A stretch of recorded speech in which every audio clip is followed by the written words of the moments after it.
हाँ जी, तो क्या हाल दोस्तों। उम्मीद करता हूँ सब बढ़िया होंगे।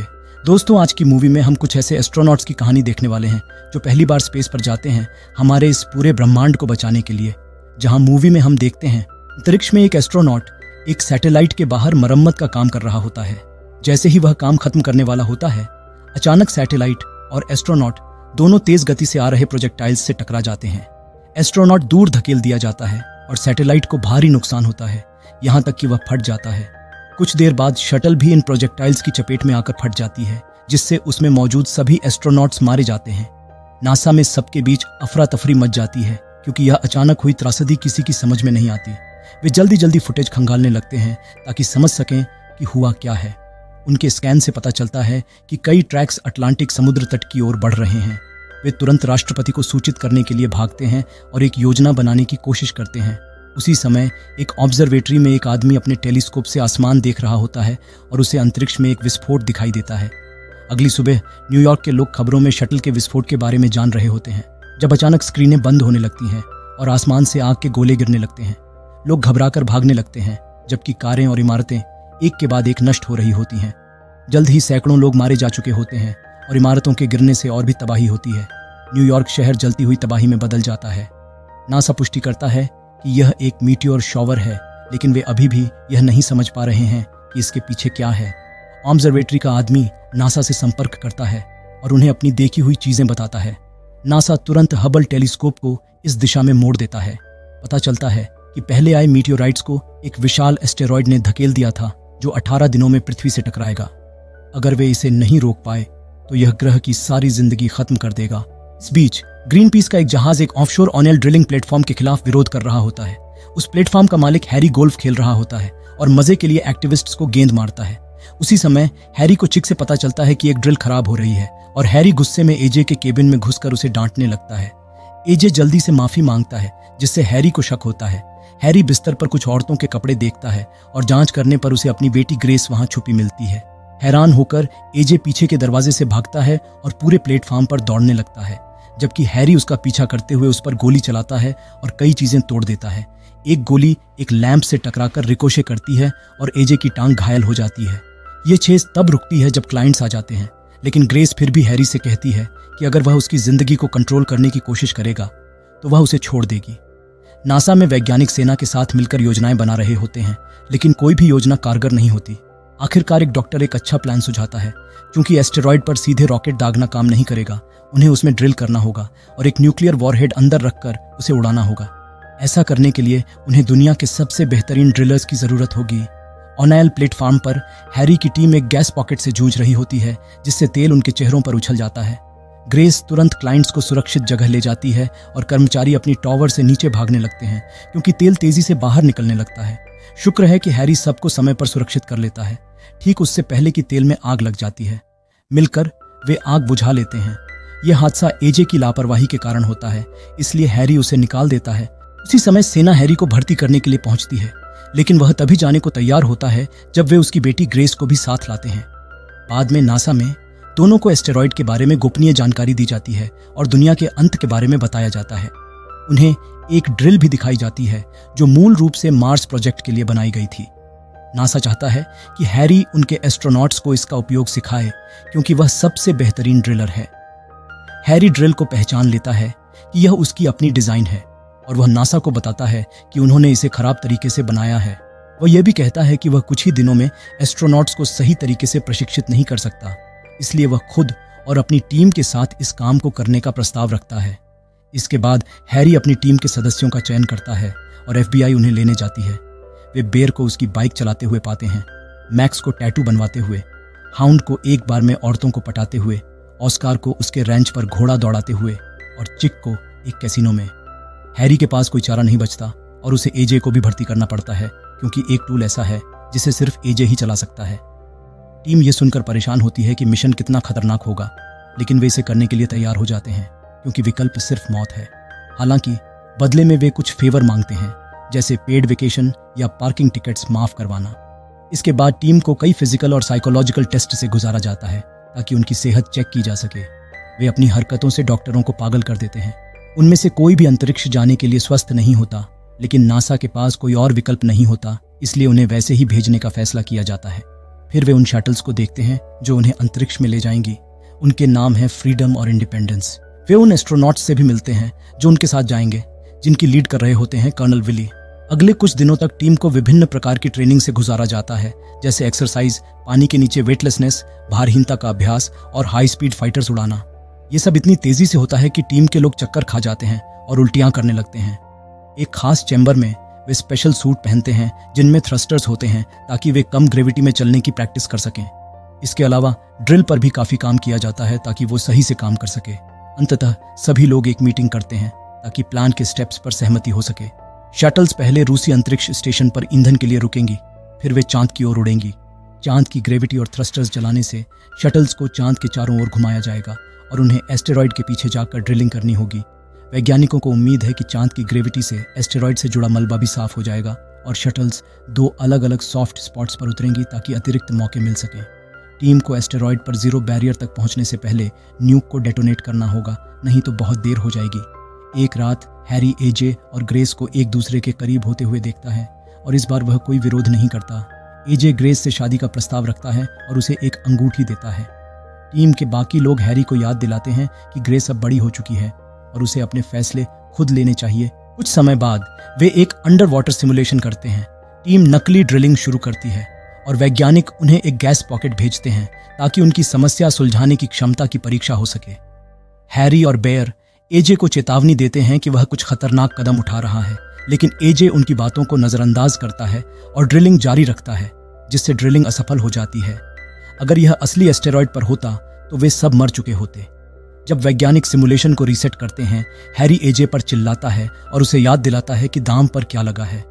लॉन्च से एक दिन पहले हैरी नासा को मना लेता है कि टीम को अपने परिवारों के साथ समय बिताने दिया जाए।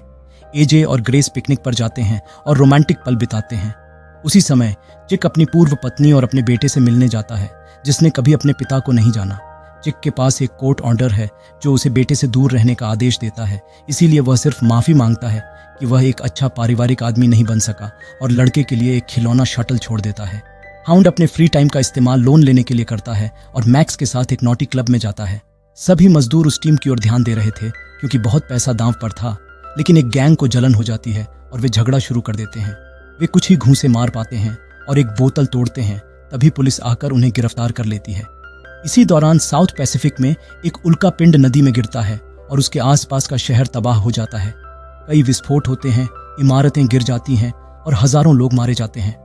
जल्द ही पूरी दुनिया को आने वाले एस्टेरॉयड के बारे में पता चल जाता है और नासा बिल्डिंग के बाहर पत्रकारों की भीड़ लग जाती है। लॉन्च के दिन हैरी और ग्रेस दिल से एक दूसरे को अलविदा कहते हैं। ग्रेस बताती है कि उसने सगाई कर ली है और हैरी वादा करता है कि वो वापस आएगा। राष्ट्रपति राष्ट्रीय टीवी पर बोलते हैं और मिशन के लिए सभी को शुभकामनाएं देते हैं। टीम अपने स्पेस सूट पहनती है और एजे ग्रेस को अलविदा कहने के लिए गाना गाता है, जिससे बाकी लोग भी एक सुंदर कोरस में शामिल हो जाते हैं। जैसे ही वे शटल्स में चढ़ते हैं, कैमरे टीम को फिल्म करते हैं और चिक की पूर्व पत्नी अपने बेटे को बताती है कि वो उसका पिता है। काउंटडाउन शुरू होता है और जल्द ही दोनों शटल सफलतापूर्वक लॉन्च हो जाती हैं। एक बार स्थिर होने के बाद टीम अपने हेलमेट उतारती है और अंतरिक्ष की विशालता को देखकर हैरान रह जाती है। रूसी स्टेशन पर एस्ट्रोनॉट लेव उनसे संपर्क करता है और उनके आगमन के लिए समन्वय करता है। नासा के एस्ट्रोनॉट्स कुशल पायलट होते हैं और शटल्स को स्टेशन पर सही तरीके से डॉक कर देते हैं, जिससे टीम जल्दी से ईंधन साइड में करने के लिए दौड़ती है, जबकि बाकी लोग फ्यूल लाइंस कनेक्ट कर रहे होते हैं। लेव एजे को फ्यूल पॉड में ले जाता है और उसे कंट्रोल पैनल का उपयोग करना सिखाता है। ट्रांसफर शुरू हो जाता है, लेकिन टीम को एक छिपे हुए लीक के बारे में पता नहीं होता। एजे पैनल पर कुछ अजीब नंबर देखता है और दूसरों को चेतावनी देने की कोशिश करता है, लेकिन वे उसे सुन नहीं पाते। जब वह इसे बंद करने की कोशिश करता है तो लीवर टूट जाता है। अलार्म बजने लगता है और लेव को आखिरकार लीक का पता चलता है, इसलिए वह सभी को वापस शटल्स में भेज देता है, जबकि वह और विली एजे के लिए वापस जाते हैं। पैनल स्पार्किंग और टूटने लगता है क्योंकि लीक से फ्यूल पॉड में आग लग जाती है। एजे सीढ़ियां चढ़ने लगता है, तभी अचानक लपटें उठती हैं, लेकिन सौभाग्य से एजे समय रहते हट जाता है। जल्द ही पूरा स्टेशन हिलने, स्पार्क करने और भाप छोड़ने लगता है। नासा टीम को आदेश देता है कि आग बुझाने की कोशिश न करें, बल्कि तुरंत निकल जाएं। एस्ट्रोनॉट्स वापस आते हैं और विली को बाहर ले जाते हैं, जबकि आग बढ़ती रहती है और वे आग को बंद रखने के लिए हैच बंद कर देते हैं। लेव एजे को फ्यूल पॉड से बाहर निकालने में मदद करता है, लेकिन वे दरवाजा नहीं खोल पाते। हैरी देखता है कि एजे गायब है और उसे बचाना चाहता है, लेकिन बाकी लोग उसे रोकते हैं, कहते हैं कि अब बहुत देर हो चुकी है। लेव एक हैच खोलता है जो कूलिंग यूनिट में जाता है और एजे से कहता है कि वह अपनी सांस रोके, नहीं तो ठंड उसके फेफड़ों को जमा देगी। वे तंग जगह से रेंगते हुए दूसरी ओर गिरते हैं और ठीक समय पर दूसरे कॉरिडोर में कूद जाते हैं, ठीक उससे पहले जब वह फट जाता है। शटल्स तैयार हो रही होती हैं निकलने के लिए, जबकि स्टेशन का एक हिस्सा टूट जाता है और बाकी हिस्से को नष्ट कर देता है। अगर शटल तुरंत नहीं हिली तो वो भी कुचल जाएंगी। एजे और लेव जितनी तेजी से हो सके दौड़ते हैं और शटल तक सही समय पर पहुंच जाते हैं। दोनों शटल्स अंततः उड़ जाती हैं और आखिरी सेकंड में रूसी स्पेस स्टेशन को नष्ट कर देने वाले विशाल विस्फोट से बच जाती हैं। अब कुछ ही घंटे बाकी हैं और शटल्स अपनी यात्रा 90% ईंधन के साथ जारी रखती हैं। अंततः वे चांद तक पहुंचती हैं और स्लिंग शॉट मैन्यूवर करती हैं। उनके थ्रस्टर्स जलते हैं और गति 15,000 मील प्रति घंटे से अधिक हो जाती है। टीम ग्रेविटी की ताकत के दबाव से चिल्लाते हुए दर्द सहती है, लेकिन आखिरकार शटल्स स्थिर हो जाती हैं जब उन्हें सामने एस्टेरॉयड दिखता है। शटल से एक बार फिर हिलने लगती हैं क्योंकि वे पास पहुंचने लगती हैं। जल्दी से मलबे को चकमा देते हुए एक्सिलरी बूस्टर्स गिरा दिए जाते हैं और वे मलबे से टकराकर एक छोटा सा विस्फोट कर देते हैं।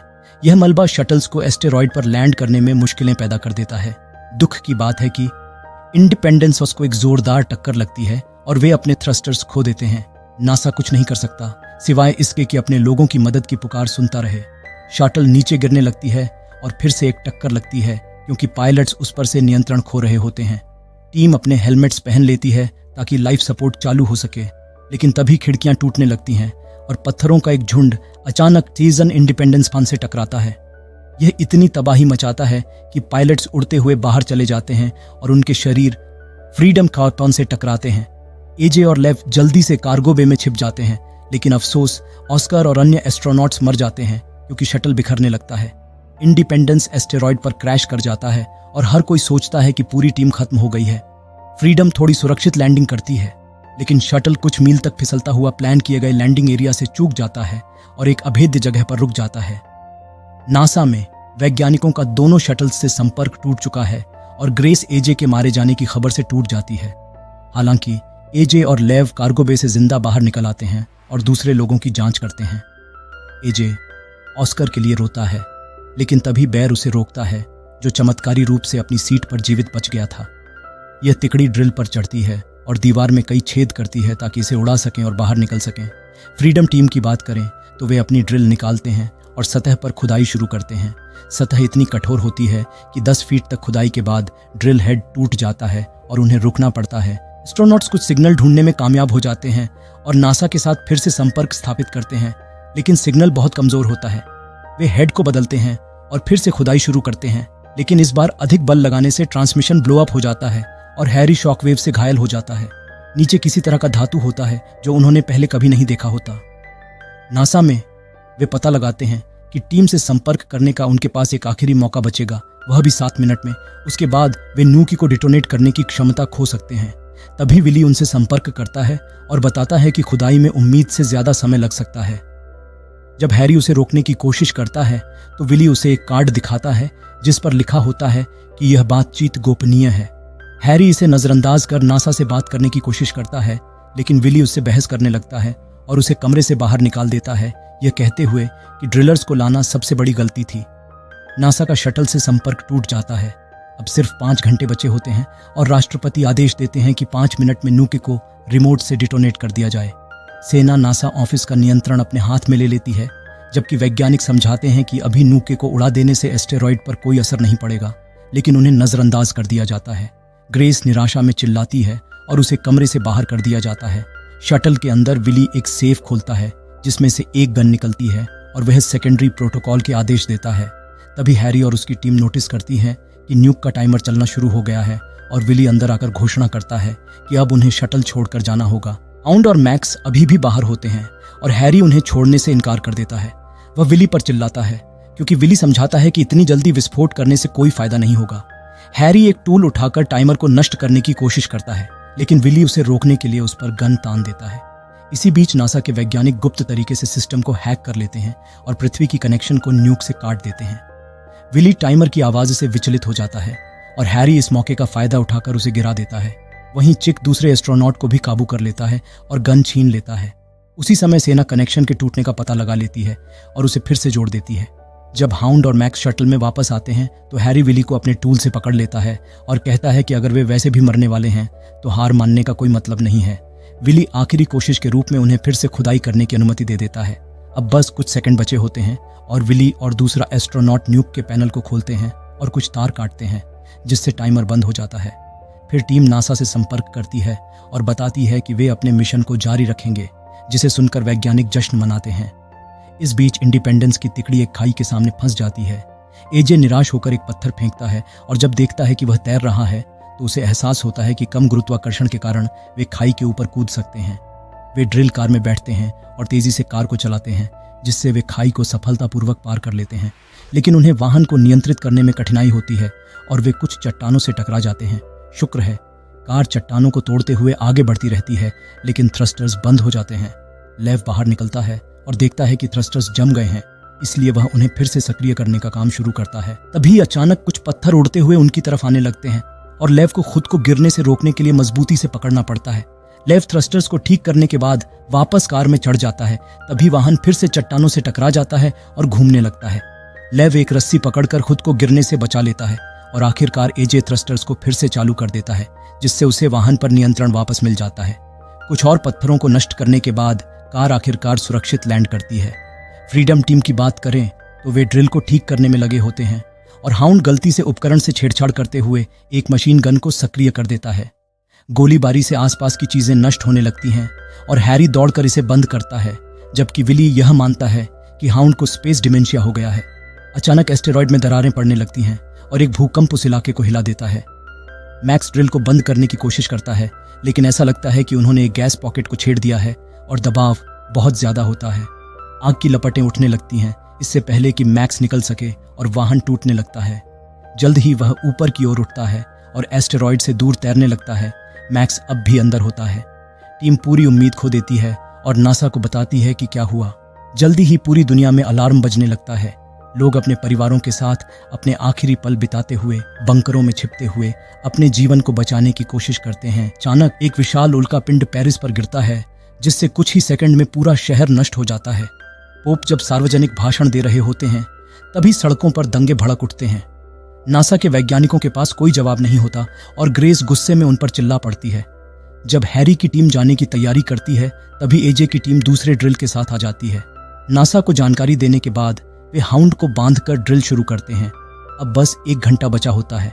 अचानक गैस पॉकेट से फिर से आग की लपटें उठने लगती हैं और हैरी रुकने की बात करता है, लेकिन एजे कहता है कि उसे पता है कि वह क्या कर रहा है और ड्रिल जारी रखता है। हैरी को आश्चर्य होता है, लेकिन वह एजे पर भरोसा करने का फैसला करता है। बहुत मेहनत और टीम वर्क के बाद वे आखिरकार 800 फीट गहरा छेद कर लेते हैं। बहुत सावधानी से वे न्यूक को नीचे उतारते हैं, लेकिन तभी एस्टेरॉयड टूटने लगता है। चट्टानें इधर उधर उड़ने लगती हैं और टीम के चारों ओर गिरने लगती हैं। एक छोटा सा विस्फोट एजे को हवा में उछाल देता है, लेकिन शुक्र है कि हैरी ने उसके सूट से बंधी रस्सी पकड़ ली और उसे बचा लिया। मलबा गिरता रहता है और एक और विस्फोट में एक एस्ट्रोनॉट मारा जाता है। एक बड़ी चट्टान जमीन पर लुढ़कती है, लेकिन टीम समय रहते उससे बच निकलती है। इसके बाद वे बम सेट करने का काम पूरा करते हैं, लेकिन विली को पता चलता है कि रिमोट डेटोनेटर खराब हो गया है। इसका मतलब ये है कि अब किसी को वहीं रहकर मैन्युअली डेटोनेटर दबाना होगा। कई लोग खुद को बलिदान करने के लिए आगे आते हैं, लेकिन फैसला किया जाता है कि तिनके खींचकर तय किया जाए। एजे का तिनका सबसे छोटा निकलता है, इसलिए हैरी उसे नीचे ले जाने का प्रस्ताव रखता है, जबकि बाकी टीम जाने की तैयारी करती है। जैसे ही वे लिफ्ट से बाहर निकलते हैं, हैरी एजे के ऑक्सीजन सप्लाई को खींच लेता है और डेटोनेटर खुद ले लेता है। उसे जबरन वापस लिफ्ट में भेज देता है। हैरी मानता है कि उसने हमेशा एजे को अपने बेटे जैसा माना है और उसे ग्रेस से शादी करने की इजाजत देता है। लिफ्ट एजे को ऊपर ले जाती है। वहीं हैरी ड्रिल व्हीकल में बैठकर नासा को कॉल करता है ताकि वह ग्रेस से आखिरी बार बात कर सके। दोनों एक दूसरे से अपने प्यार का इजहार करते हैं और रोते हुए अलविदा कहते हैं। शटल को उड़ान भरने में मुश्किल हो रही होती है तो लेव एक एस्ट्रोनॉट को हटाकर सिस्टम को ठीक करने के लिए उसे एक रिंच से मारता है। आखिरकार शटल उड़ान भरने में सफल हो जाती है, लेकिन तभी एक और भूकंप आता है और हैरी गिर जाता है, जिससे डेटोनेटर उसके हाथ से छूट जाता है। अब एस्टेरॉयड के बाधा को पार करने में सिर्फ 1 मिनट बचा होता है। हैरी वापस रेंगता है और डेटोनेटर को दबा देता है। न्यूक आखिरकार फट जाता है और एस्टेरॉयड एक बड़े विस्फोट में उड़ जाता है, जिससे शटल बुरी तरह हिलने लगती है। शुक्र है कि एस्टेरॉयड के टुकड़े धरती से 400 मील की दूरी से गुजर जाते हैं और सभी लोग आकाश में उस उज्जवल रोशनी को देखकर जश्न मनाते हैं। कुछ देर बाद शटल सफलतापूर्वक लैंड करती है और ग्रेस दौड़कर एजे से मिलती है, जबकि चिक अपनी एक्स और बेटे से दोबारा मिल पाता है। जब अंत में शादी होती है तो मारे गए टीम के सदस्यों की तस्वीरें भी समारोह का हिस्सा होती हैं और इसी के साथ यह बेहतरीन कहानी यहाँ पर एंड हो जाती है। अगर आपको मूवी अच्छी लगी हो तो लाइक और सब्सक्राइब करना ना भूलें ताकि फिर मिले ऐसी ही किसी बेहतरीन कहानी के साथ। And finally, thanks for watching.